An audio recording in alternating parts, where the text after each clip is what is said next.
Hi, I really want to just go into depth with a few things. I want to say it's really interesting what God has been placing in me for the past couple of days. So, people keep saying, and I keep coming across videos of people saying, why isn't God Earth? Why do we have all this death and why do we have people doing wrong to each other? And why can't it be like sorted out if God's there? But people want what God he's already got. So he's in heaven and he's in a place where people love each other. They're so kind to each other. Everyone cares for each other and there's no war, there's no crime, there's no death. So people want what's already available. We don't get it on this life because this is earth, this is not heaven. So now on earth, God said, okay, I give you dominion over earth. So this is what happens. So God runs heaven, we run earth, and look look how it's turned out. From the beginning of the Bible, man did wrong. They didn't listen to God.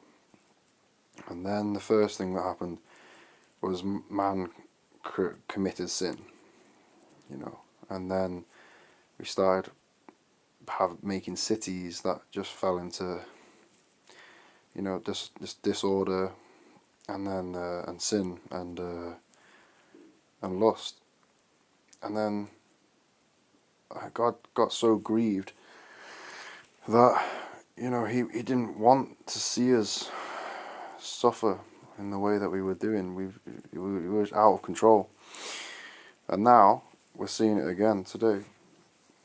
There's just disorder. There's no order, and then everything that was cemented is now being tested. It's like God said, do this in a certain way, and now it's being contested.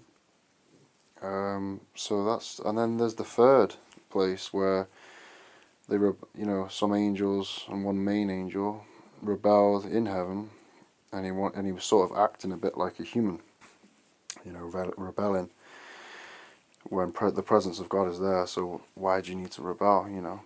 And God cast him down. And there's the third place, which is hell, which people they complain about. Oh, why is the death? Why is the murder? Why is there all these things on earth? But if by them not accepting God, that they're actually going to a place that at the end of it they're going to a place without God, and the only place that's without God is where God sent the people or the beings that didn't want to be in his presence. So God won't force anyone to be in his presence, and that's what a kind God would do. He doesn't want you to force you to do anything. We have free will, and it was proven that even the angels had free will, and you have free will, and that's the first thing. That's why people say that, and I just don't understand it, because this isn't heaven. We can clearly see that from what we've done here, and that's man. That isn't God. It's not God's responsibility for what we do to each other. And then I want to go on to the next topic now, and that's just if so people are so against each other, and they're so they're so split. If there's a group of warriors, and let's say they all hate a certain tribe, right? And they sat them down, and you had different people. So you different people hating this one type of person. You sat them down on a table, and let's say there's 6 people there or 7 people there, and you can change all of them. You can change all these people, all these soldiers that follow, a certain person, and you can change all their opinions. All you have to do is change one thing, and that's just the leader of each different person. So whatever that might be like political stuff, that might be like race, it could be anything. it could be loads of things. But let's say they change. The leader says, no, actually now we respect this type of person. I want you to go on and go forth, and this is our friend. And then that person then becomes the friend, and that could happen for years and years and years. So I don't think it's a case of an issue with a certain person. I think it's what we're told, it's what we're taught, and it's who we look to. It's our leaders.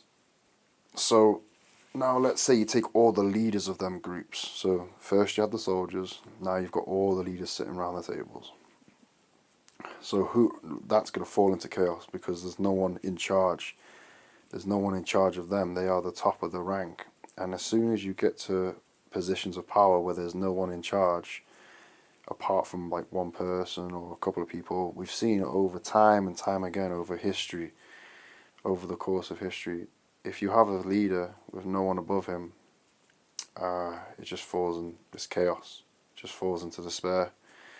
Because God should always be the leader, and that's how it was, and that's how it should be. That God should be at the center, so He can steer us and He can guide us.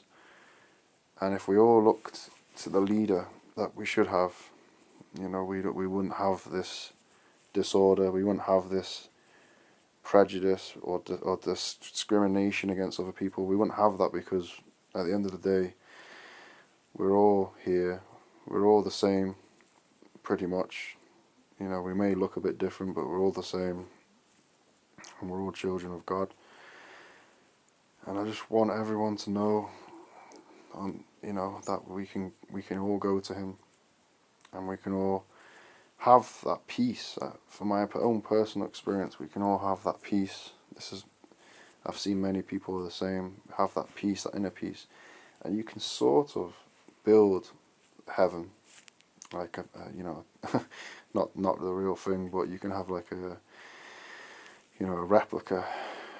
If you've got God at the key and the core of everything that you do, if you've got Jesus in mind and the foundation, and you live a life of love, you love people, you care for people, you want the best for people, and then you build your life around that. You sort of build your life and preparation for heaven. So it's sort of like you're preparing yourself. You're getting ready. You repent away from all the sin. You wouldn't have them in heaven anyway. You don't get these things. There's not sin in heaven. So we need to get rid of them now because we need to get used to living in a place without sin. And obviously it's really hard here. We're surrounded constantly. You walk down the street, you see pubs after pub after smoking shop after gambling place. We're surrounded by sin. And that's the key issue, is that sin is so readily accepted and so readily available that you could spend your whole life indulging yourself in the wrong things.